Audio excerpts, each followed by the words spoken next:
Okay mga boss, nandito tayo sa Manila. Tignan nyo naman, no?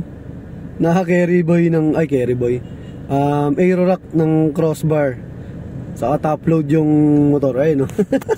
Ang kulit eh. Nakita ko lang eh. Ayun no? Si Manong, kulit eh. Oh. Naka-aero rack eh. Astig. Ayun no? Ayun, tignan nyo. Ginagamit natin sa mga sasakyan to eh. Ayun no? Saktong-sakto din naman sa sidecar niya eh. Oh. Ayun no? All goods, Manong, all goods. Ito yan, ito, likod tayo ng UST. Sa UST.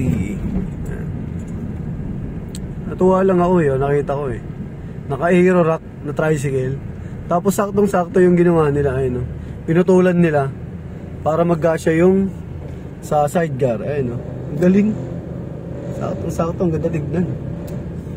Parang pwede yata ito sa sidecar namin sa Nueva Ecija. Pwede yung ganito. Pero pa naman akong extra aero rack na maliit dun.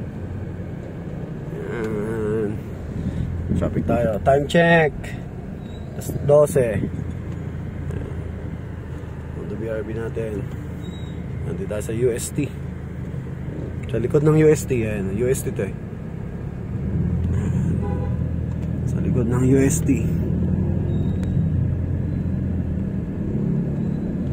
So, ride safe, ride safe. Maraming salamat. Thank you. God bless.